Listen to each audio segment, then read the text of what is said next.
我要叫你一声花姑娘，并且抱紧你。 To find him, you have to take a long ride to the outskirts of Beijing. 我去操场地，知道吗？好的。机场辅路那边。That's what I've been doing for the last few years. As a freelance journalist and filmmaker, I've been spending time with one of the most intriguing people in China. His name is Ai Weiwei.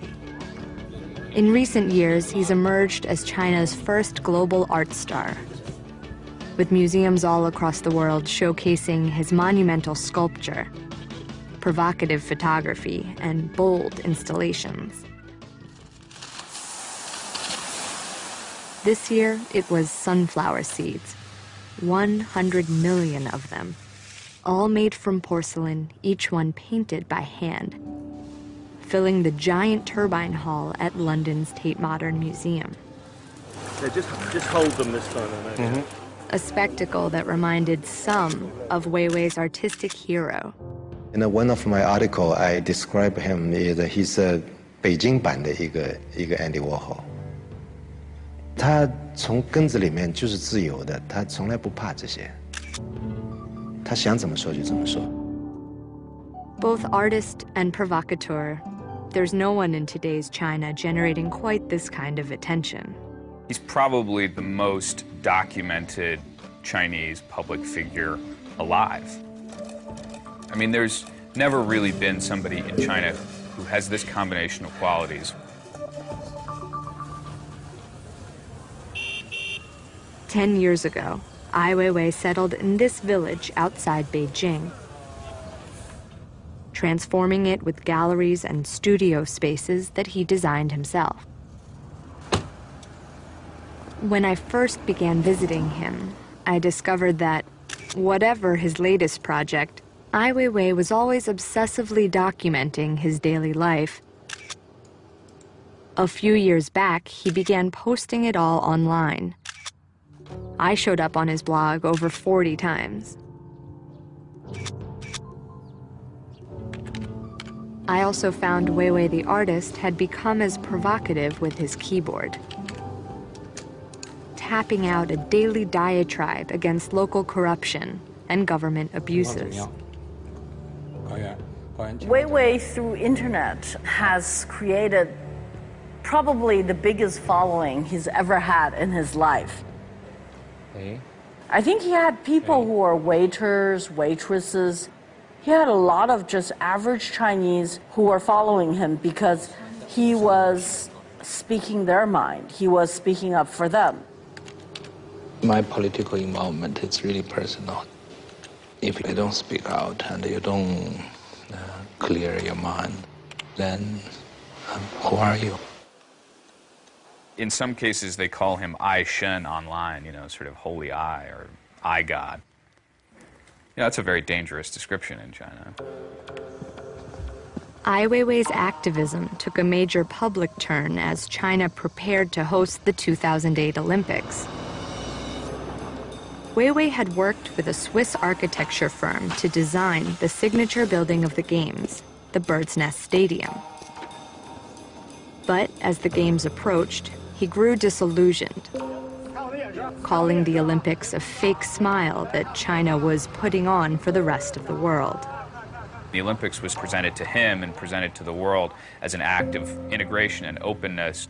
They were being turned into a moment of celebration of the leadership of the Chinese Communist Party, and he didn't want to be a part of that. Ai Weiwei refused to attend the opening ceremony. 中国人的批评都是很温和的，而且是很技巧的。他不会直接说共产党，不会直接说政府，直接骂这个社会。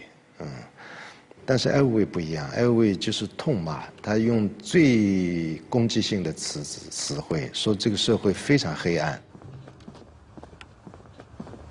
The government stayed curiously quiet about Ai Weiwei, so he continued to pursue his art and activism. Then one day, he wanted to tell me about his next big project. I have a story. I don't know if you're interested. He said the new project would be a response to this. the earthquake that had devastated Sichuan province in May 2008. Some 70,000 people were killed when poorly built government buildings and schools collapsed. When he toured the wreckage for himself, he grew outraged at the lack of government responsibility. Weiwei's eye was especially drawn to the deaths of the school children, whose names the government refused to release. This is absolutely crazy. Come on, those people have names, you know? So we checked in every office possible. None of them would give us a single name of who is dead. Weiwei put out a call to action on his blog, and he got an overwhelming response.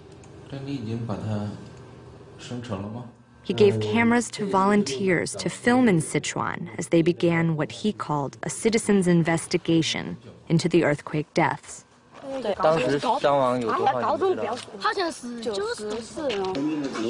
Volunteers, young and old, began hounding local officials for the children's names.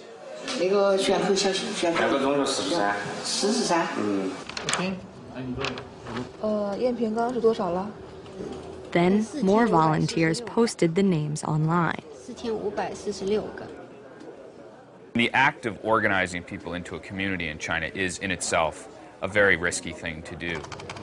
And he has dedicated himself to doing exactly that. And that puts him into a very small community of people. In the end, Weiwei's team published more than 5,000 names, including the names of almost all of the students. The project drew international attention. It also provoked the government's internet censors, who are now paying more attention to Weiwei's blog. Maybe 20, 30 articles have been taken down by internet police or by different authorities. I don't know what can they do. The next sense shut down my blog. That's exactly what the government did in May 2009, as the anniversary of the earthquake approached.